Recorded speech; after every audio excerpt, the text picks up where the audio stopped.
आइए। चुनरी है अनमोल, दिन दिन भजन करो।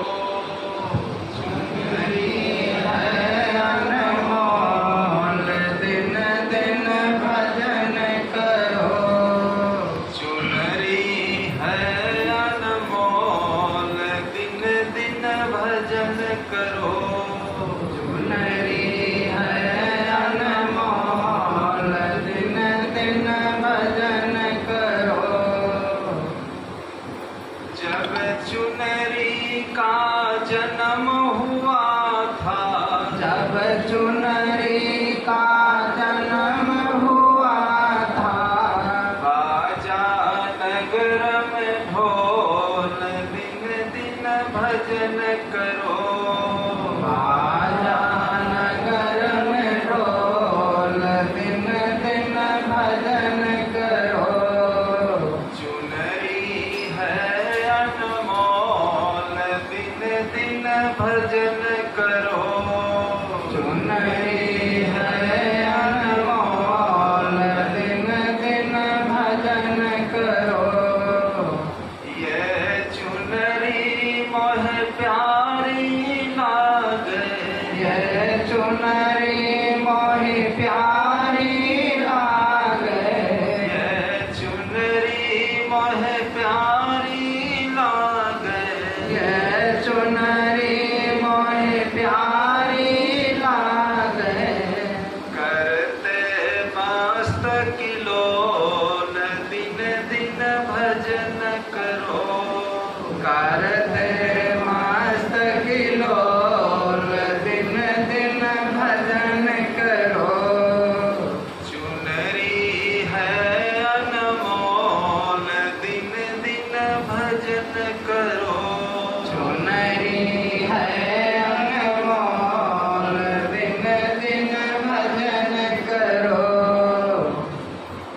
जब चुनरी की आई जवानी, जब चुनरी की आई जवानी, जब चुनरी की आई जवानी, जब चुनरी की आई जवानी। अकड़ के चलते लोग, दिन दिन भजन करो। आकड़ के चलते लोग, दिन दिन भजन करो। चुनरी है अनमोल, दिन दिन भजन करो। चुनरी है अनमोल, दिन दिन भजन करो। जब चुनरी का आया बुढ़ापा, जब चुनरी का आया बुढ़ापा, जब चुनरी का आया बुढ़ापा, जब चुनरी का आया बुढ़ापा। मुख से बोल न बोल, दिन दिन भजन करो। मुख से न बोले बोल, दिन दिन भजन करो। चुनरी है अनमोल, दिन दिन भजन करो। चुनरी है अनमोल, दिन दिन भजन करो। कहत कबीर सुनो भाई साधो, कहत कबीर सुनो भाई साधो। कहत कबीर कबीर सुनो भाई साधो। भजन करो दिल खोल, दिन दिन भजन करो। भजन करो दिल खोल, दिन दिन भजन करो। भजन करो दिल खोल, दिन दिन भजन करो। भजन करो दिल खोल,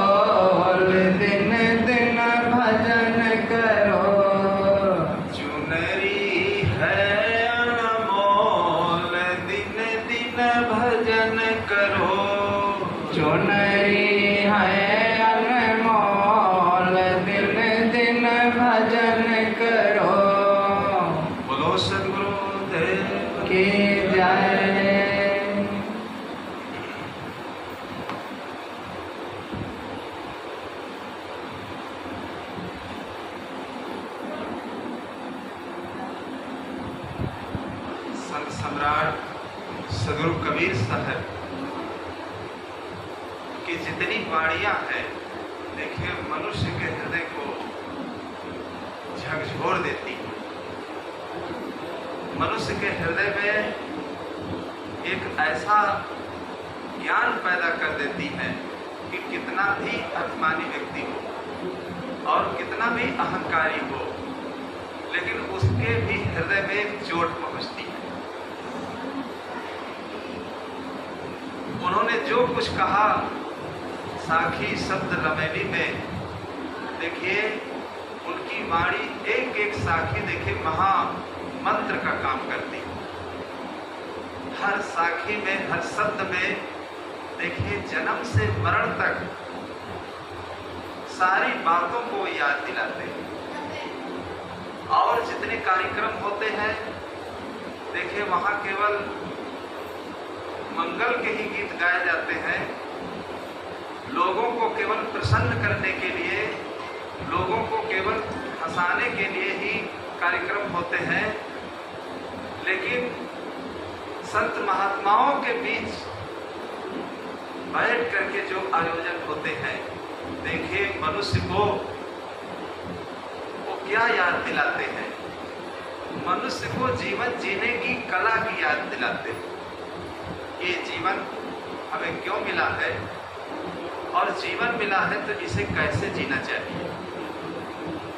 तो चुनरी है अनमोल दिन दिन भजन को। देखिए इस शरीर के ऊपर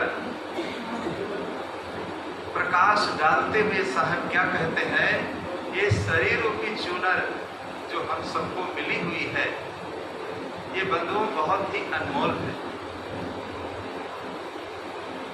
अनमोल देखिए वही चीज होती है दुनिया में जिसका मूल्य न आंका जाए, उसे अनमोल कहते हैं। और जिसका मूल्य आंक लिया जाए, घर मकान जगह जमीन सोना चांदी रुपया पैसा, हर चीज की देखिए मूल्य होती है। लेकिन ये शरीर रूपी जो चूनर है, ये हम सबको मिली हुई है, देखिए इसका कोई मूल्य नहीं है, इसीलिए इसको अनमोल कहा गया। एक एक अंग देखिए 3.5 हाथ के शरीर में एक कितने कीमती है। अगर एक अंग देखिए फेल हो जाता है तो दोबारा वैसा बन नहीं पाता। डॉक्टर लोग बहुत प्रयास करते हैं उन अंगों को निकाल करके अगला देखिए अंग लगाते हैं, लेकिन कुछ दिन गाड़ी जैसे कैसे चलती है, लेकिन प्रकृति की बनाई जो चीजें हैं सचमुच वैसा ये शरीर नहीं बन पाता। इसीलिए इसको अनमोल कहा गया है। लेकिन लोग इस शरीर के साथ, इस जीवन के साथ देखिए बहुत बड़ा खिलवाड़ करते हैं। इस शरीर के साथ इतना खिलवाड़ करते हैं और इतना अनाचार हम लोग करते हैं और इतना इस शरीर के समय को, जीवन के समय को इतना हम लोग बर्बाद कर देते हैं कि पूरा जीवन ही हमारा चला जाता है। देखो तीनों अवस्थाओं पर इस शब्द में साहब ने प्रकाश डाला, बालिक अवस्था, युवा अवस्था और फिर वृद्ध अवस्था। देखिए जो युवा लोग हैं, वो जो बुजुर्ग हैं 80-90 वर्ष के लोग, कमर जिनकी टेढ़ी हो गई है, जरा गौर करके उनको भी देख लें कि अभी कुछ दिनों में हमारी भी यही दशा होने वाली है, या किसी की अर्थी अगर जा रही हो तो उसको भी देख लेना चाहिए कि एक दिन देखिए सबके लिए वो दिन आता है। ये कई दिना या ही गति सबकी का राव कहा दीना। तो एक दिन देखिए ऐसा एक प्रसंग जो है ये सबके जीवन में आ जाता है, लेकिन हम लोग देखिए उस चीज को याद नहीं करते। अगर किसी के सामने कोई बात ऐसी कही जाए तो लोग अशुभ मानते हैं कि ऐसी चर्चा आप मत करें। लेकिन सदगुरु कबीर साहब की जितनी वाणी है, देखिए जन्म से मरण तक को याद दिलाती है। एक बार यदि लखनऊ जिले के मलिहाबाद क्षेत्र में एक भगवती सिंह है, उनके यहाँ हम लोग ठहरे हुए थे और 2 दिन का कार्यक्रम था और 1-2 दिन पहले ही गांव में किसी व्यक्ति का देहांत हो गया। अब कार्यक्रम तो निरस्त नहीं किया जा सकता था, वो बुजुर्ग था। हम लोग जब गए तो जितने नवयुवक थे घर में, परिवार में, सब लोग इकट्ठा हुए तो कहने लगे अब कार्यक्रम कैसे होगा साहब, सत्संग कैसे होगा, एक व्यक्ति का यहाँ देहांत हो गया। तो हम तो कुछ नहीं बोले, लेकिन भगवती सिंह देखे क्या कहने लगे। अरे वो बुजुर्ग थे, कितने दिनों से कितना दुख झेल रहे थे, शरीर उनका छूट गया तो कितना अच्छा हुआ। अब तुम लोगों को ये ज्ञान नहीं है, ये कोई हर्ष उल्लास की चीज नहीं होती है सत्संग, कोई बधाइयां इसमें नहीं बजती है। ये सदगुरु कबीर साहब का सत्संग है, इसमें देखिए मरण की ही बातें सारी सुनाई जाती है, इसमें जीना नहीं सिखाया जाता है, इसमें तो व्यक्ति को मरना ही सिखाया जाता है। देखिए जब वो मरना सीख लेगा तभी वो जीना भी सीख पाएगा। अगर उसे मृत्यु की बात याद नहीं दिलाई जाएगी तो अच्छे काम के लिए देखिए बहुत कम लोग ऐसे होते हैं जो जिनके अंदर भावनाएं होती हैं, बहुत कम लोग ऐसे होते हैं जिनके अंदर भक्ति भावना, अच्छे विचार अंदर प्रकट होते हैं। सारा जीवन उनका चला जाता है ऐसे ही, लड़कपन खेल के खोया, जवानी नींद भर सोया और बुढ़ापा देख के रोया।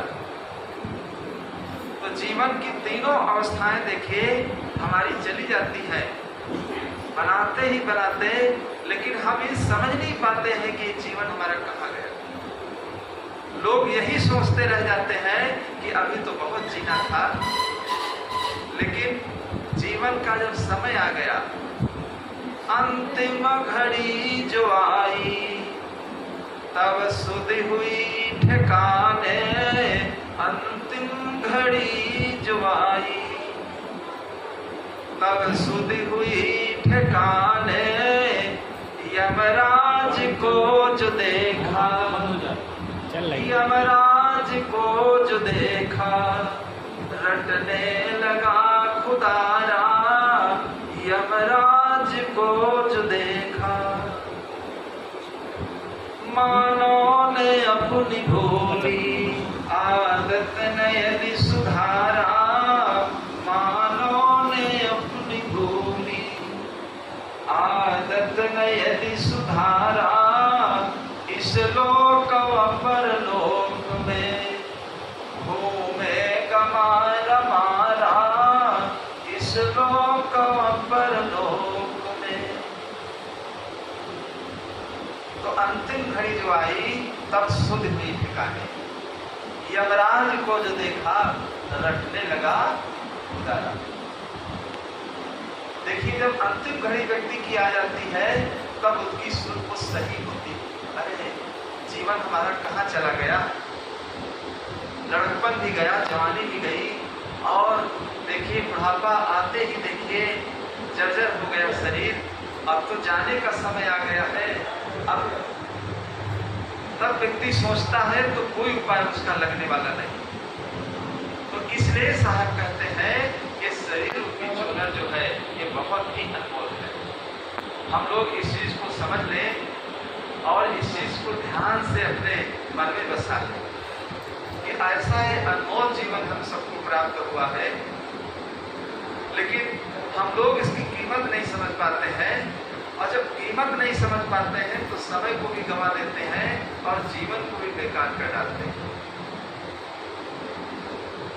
तो हर मनुष्य को चाहिए हर चीज की कीमत तो समझो, लेकिन उसके साथ साथ ये सबसे बड़ी जो धरोहर मिली हुई है, ये सबसे बड़ी जो कीमती चीज तुमको भाग्यवश ये मिली हुई है, जरा इस पर भी ध्यान देना और जरा इस पर भी ध्यान दे करके इस जीवन के बारे में भी सोच लेना। तो इस जीवन के बारे में जो व्यक्ति सोच लेता है, चिंतन कर लेता है, विचार कर लेता है, समझ लो इस दुनिया में उसी का आना सार्थक हो जाता है। ऐसे तो चार खानियों में अनंतों लाखों लोगों का रोज जन्म होता है और रोज मरण होता है। पुनपुन जन्मम पुनपुन मरणम, असंख्यों लोग रोज मर रहे हैं और असंख्यों लोग जन्म ले रहे हैं। लेकिन जन्म लेना और मरना देखिए उसी का सार्थक होता है। इस संसार में आ करके जो इस जीवन के महत्व को समझ लेता है, इस जीवन के बारे में चिंतन कर लेता है, क्योंकि कमाना खाना और दुनिया के जितने काम हैं करते करते करते करते तो न मालूम कितने जन्म हमारे चले गए, लेकिन आज तक इस दुनिया का जो तमाशा है, दुनिया का जो खिलवाड़ है, कभी समाप्त नहीं। और आज भी जीवन हम सोचते हैं कि अभी बहुत जीना है, अभी बहुत कुछ करना है, अभी और कहाँ कहाँ जाना है, अभी और इन बच्चों के बीच रहना है, और पता नहीं कहाँ से क्या कहीं बन रही है हमारी, और कब यहाँ से हमारी तैयारी बन जाए और कब क्या हो जाए। देखिए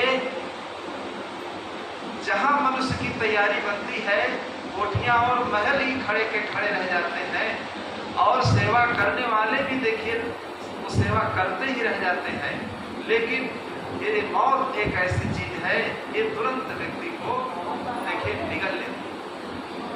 सज धज कर जिस दिन मौत की सहजादी आएगी, ना सोना काम आएगा ना चांदी आएगी। सज धज कर जिस दिन मौत की सहजादी आएगी, ना सोना काम आएगा ना चांदी आएगी। सज धज कर जिस दिन मौत की सहजादी आएगी, ना सोना काम आएगा ना चांदी आएगी। सज धज कर जिस दिन मौत की सहजादी आएगी, ना सोना काम आएगा ना चांदी आएगी। ना सोना काम आएगा ना चांदी आएगी। ना सोना काम आएगा ना चांदी आएगी। देखिए मौत की सहजादी जिस दिन हमारे सामने आ जाती है तो बड़े बड़े लोगों के चेहरे देखिए डाउन हो जाते हैं। रावण जैसे अभिमानी, कंस जैसे अभिमानी, दुर्योधन जैसे अभिमानी, देखिए सबके अभिमान देखिए ढीले कर देती है। तो सोना के लिए लोग परेशान रहते हैं कि सोना चांदी और ये बहुत कीमती चीजें होती हैं, लेकिन अगर सोना ही सोना व्यक्ति को दे दिया जाए और कुछ न दिया जाए तो क्या वो जी सकता है? नहीं जी सकता। एक ऐसा ही व्यक्ति था, तो एक महात्मा जी से मिला। महात्मा जी जंगल में रहते थे, बहुत गरीब था, परेशान था। महात्मा जी की सेवा करने के बाद महात्मा जी कहने लगे क्या तुम चाहते हो? अधिकतर लोग दुनिया की जो चीजें हैं यही तो मांगते हैं, तीर्थों में जाकर के मूर्तियों के आगे। और देखिए जो वहां पर छंद प्रबंध भी लिखे होते हैं मंदिरों के गेट पर, वो इसी रूप में लिखे होते हैं ये फल तुम्हें प्राप्त हो जाएंगे अगर नवरात्रि रहोगे, अगर पूजा तुम करोगे, अगर तीर्थों में चले जाओगे। लेकिन अगर प्राप्त भी वो चीजें तुमको हो जाएंगी तो भी कुछ दिन में छूट जाएंगी, वो तुम्हारे साथ तो जाने वाली नहीं है। तो महात्मा जी कहने लगे क्या मांगते, तुम्हारी क्या इच्छा? अब जितना उनके पास ज्ञान था उसी चीज को मांगा। अगर और ज्ञान होता आध्यात्मिक तो कोई ऐसी चीज मांग लेते तो जीवन का उनके निस्तार हो जाता, कल्याण हो जाता। तो कहने लगे महाराज जी हम बहुत गरीब हैं, हमें आप सोना दे दीजिए। तो महात्मा जी ने कह दिया जाओ जो तुम छुओगे वो सोना हो जाएगा, जो तुम छुओगे वो सोना हो जाएगा। जब ऐसा आशीर्वाद महात्मा जी ने दे दिया, देखिए संतों का जो भाव होता है और संत लोग जो विचार करके कह देते हैं, देखिए जीवन में वो घटनाएं देखिए घट जाती हैं।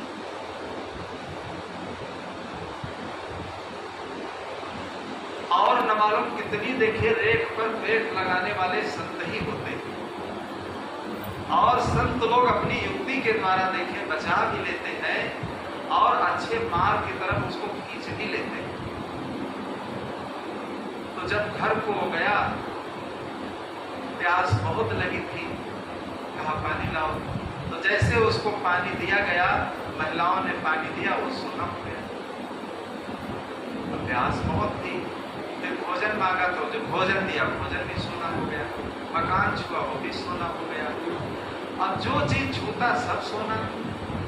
एक दिन गया, 2 दिन गया, 3 दिन गया, जब तक व्यक्ति भोजन नहीं खाएगा, पानी नहीं पिएगा, तब तक शांति कैसे आएगी उसके गले में। तड़पने लगा 2-3 दिन में।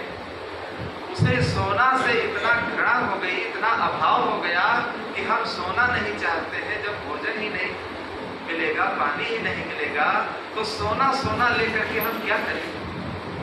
लोग कहते हैं कि बढ़िया आराम से लेटे रहो, बड़ा सुख है। लेकिन किसी व्यक्ति को अगर लेटा दिया जाए 6 महीने और उससे पूछिए कि कितना तुमको सुख मिला लेटने में, वो बताएगा। डॉक्टर लोग बेड रेस्ट बोल देते हैं, देखिए उस व्यक्ति से पूछिए तो वो हकीकत बताएगा कि बेड रेस्ट में कितना हमें सुख मिला। अगर बिल्कुल सोना ही सोना उसे दे दिया जाए तो सोना क्या करेगा व्यक्ति। तो महात्मा जी के पास दुखित होकर के देखे, बेचारा फिर पहुंचता है। महात्मा जी ने जब देखा, कहा अब तो सोना सोना मैंने दे दिया था, क्यों परेशान हुए तुम आए यहाँ? जरूर तुम्हारे अंदर कोई परेशानी है, दिक्कत है। महात्मा जी समझ गए उसके चेहरे को देख करके। वो कहने लगा, महात्मा हम जैसे पहले थे, आराम से खाते थे, झोपड़ी में लेटते थे, सुख चैन से एक रोटी खा करके हम सोना नहीं चाहते हैं। हम जैसे गरीब थे वैसे गरीब ही रखना चाहते हैं। ये सोना आप ले लीजिए। कहीं इतना तुम सोने से परेशान हो गए, और पहले तो सोचते थे कि सोना अगर मिल जाएगा तो बहुत हमारा जीवन सुखी हो जाएगा। तो संसार की जितनी ये चीजें हैं, आदमी के अंदर इच्छाएं बढ़ती हैं। अब जिसका विवाहित जीवन नहीं है, उससे अगर पूछा जाए तो वही कहता है, देखिए घर में अर्धांगिनी आ जाएगी तो सुख मिलेगा। और अर्धांगिनी अगर आई वो अच्छी नहीं है, आज्ञाकारी अगर नहीं है, तो उससे पूछिए आप। घर क्या है उसका बिल्कुल नरक के समान बन जाता है। अगर वो व्यक्ति कहीं मिल जाता है एकांत में, पत्नी के आगे तो नहीं कहेगा और युद्ध बढ़ जाएगा। अगर उस व्यक्ति के दिल से पूछिए तो यही कहेगा, हम महाराज जी पहले जैसे थे वो ठीक था, और अब का जीवन हमारा ये बहुत बेकार हो गया, क्योंकि आपस में मिलान नहीं है, आपस में टेंशन है, आपस में विवाद है, हिल मिल कर खा नहीं सकते, पी नहीं सकते, रह नहीं सकते। तो देखिए हमारा जीवन जो है ये नर्क है। तो उस जिंदगी को लोग जिंदगी नहीं समझते हैं, वो यही समझते हैं अकेले ही रहे तो ज्यादा अच्छा। फिर अकेले का सुख लोग खोजते रहते हैं। और परिवार अगर आज्ञाकारी है, परिवार अगर संतावान है, तो देखिए उसी को स्वर्ग बताया जाता है। और स्वर्ग कहीं आसमान में नहीं है, न कहीं धरती के नीचे स्वर्ग है। स्वर्ग वही है कि माता पिता बनिता तनुजा, जाके सब अनुकूल, और देह अरोग विचार धन, और यही स्वर्ग मत हो। स्वर्ग के लिए साहब ने बताया है कि माता पिता बनिता तनुज, माता पिता भाई बंधु बच्चे पत्नी परिवार, देखिए सब अच्छे हैं, वो सब आज्ञाकारी है, सुशील है, सबका स्वभाव अच्छा है, विचार अच्छे हैं, और देह अरोग विचार है, और देह में कोई रोग नहीं है, और विचार अपने अच्छे हैं। चाहे धन आपके पास कम है, लेकिन जीवन देखिए आपका स्वर्ग में है, और परिवार ही जिसका प्रतिकूल है, तो देखिए चाहे जितना महल अच्छा बना हो, लेकिन महल में जाते ही जाते उसे शांति मिलने वाली नहीं, टेंशन से भर जाएगा। तो कुल मिला करके देखिए सब लोग यही सोचते हैं कि हमारे आसपास जो लोग हो, हमारे बीच में जो लोग रहते हो, सब आज्ञाकारी। बाराबंकी जिले में एक व्यक्ति थे, हम लोगों का बचपना था, 92 की बात है, उनके कोई नहीं था, अकेले सारी संपत्ति को उन्होंने दान कर दिया, जमीन जगह घर जितना जो कुछ पैसा था, बारी बारी से देखिए 1-1 लाख 2-2 लाख का भंडारा करते थे, कहीं कुछ कर दिया, कहीं कुछ कर दिया, सब कर दिया। एक बार मिले तो वो कम उम्र हमारी देख करके हमसे वो पूछने लगे कि एक बात हम आपसे पूछना चाहते हैं, क्योंकि आप संतों के साथ रहते हैं और धीरे धीरे आपको मालूम हो गया होगा, तो बताइए। हमने कहा क्या आप पूछना चाहते हैं? एक प्रश्न हमने कहा हमारे अंदर है, पहले आप उत्तर दीजिए कि आप इतना जो दान करते हैं, इतना सब कुछ जो दान कर दिया, तो आपकी भावना क्या है? तो देखिए वो हमसे क्या कहने लगे, हमारी भावना बस यही एक है, हमने किस उद्देश्य से सब कुछ दान कर दिया है कि ये जिंदगी हमारी देखिए संघर्ष में, हम अकेले हैं, कोई पानी देने वाला नहीं, कोई सेवा करने वाला नहीं, कोई सहयोगी नहीं है। तो हमने कहा आप क्या चाहते हैं? तो अपनी इच्छाओं की बात देखे वो क्या कहने लगे। पहली बात है, हम ये चाहते हैं कि मनुष्य जीवन हमें मिल जाए, और कई दूसरी बात ये है, जहाँ हमारा जन्म हो माता पिता अच्छे। देखिए कहीं कहीं बच्चों का जन्म हो जाता है तो 1-1 घंटे तक बच्चे लैट्रीन में पड़े रहते हैं, उनको कोई उठाने वाला नहीं। कुछ ऐसे भी तो घर होते हैं जहाँ बच्चे का जन्म हो जाता है, बच्चा भी बेचारा परेशान होता है। माता पिता अच्छे हों, और दूसरी बात है कम से कम 10-12 साल के बाद, बहुत दिनों के बाद हमारा जन्म उसका। देखिए कई सालों के बाद जब किसी बच्चे का जन्म होता है तो बच्चे के प्रति माता पिता का और सबका ज्यादा अनुराग होता है। कोई चीज आपको तुरंत मिल जाए और कोई चीज बहुत कठिनाई से आपको प्राप्त हो, ऐसे से दुर्गम स्थल जो लोग बना देते हैं, चढ़ करके पहाड़ों से चढ़ करके, अरे ये देवियों को अगर खाने रख दिया जाए, आराम से लोग दर्शन कर ले, मिल ले उनसे, तो क्या आदमी का इतना प्रेम बनेगा? नहीं बनेगा। अब इसी चौराहे पर अगर रख दिया जाए कोई मूर्ति, या जो पहाड़ों पर देवियों के स्थान है उनको उतार करके यहाँ रख दिया जाए कि सुलभता से लोग दर्शन कर ले, तो लोगों का उतना भाव नहीं बनेगा। और पहाड़ों पर चलते चलते लोग मर जाते हैं, और वहाँ तूफान आ जाता है तो सबको सैलाब लेकर के चला जाता है। अब देखिए केदारनाथ में जो तूफान आया था, देखिए अगर उस तूफान का चित्रण आपको दिखाया जाए तो आंसू आ जाएंगे आपके। यही लखनऊ के एक व्यक्ति उसमें थे, फंस गए थे, बक्सी तालाब क्षेत्र के थे। वो हमें बता रहे थे, हमने उनसे पूछा बुला करके, उस गांव में जाते थे तो मैंने उनको बुलाया कि आप केदारनाथ में फंस गए थे, वहां का थोड़ा आप बताइए क्या नजारा हुआ, कैसे घटना वहां घटी। तो पहले ही रोने लगे। फिर हमसे कह रहे महाराज जी अगर कभी विचार बनाना तो यहीं से हाथ छोड़ देना, वहां मत जाना। हमसे कहने लगे, तो हमने कहा हम लोग जहां रहते हैं सब देवी देवता वहां अपने आप ही आ जाते हैं, किसी देवी देवताओं को बुलाने की जरूरत नहीं होती है। अब देखिए 2 दिन से इस भवन में सारे देवी देवता निवास कर रहे हैं। यही गोमती नगर में ही एक भक्त है, एक बंगाल के एक ब्राह्मण थे, उनके यहाँ किराए पर रहने के लिए आए। तो किराए पर जब रहने के लिए आए तो उनकी जो माँ वो हमसे मिली थी, बहुत भाविक है, वृंदावन से भक्त है। तो वो कहने लगी, देखिए ऐसे हम किसी के रूप में मैं नहीं रह सकती, पहले ब्राह्मण को बुलाना पड़ेगा और ब्राह्मण आकर के यहाँ पर हवन करेगा और सब शुद्धिकरण इसका करेगा घर का, तब मैं उस घर में रहूंगा। तो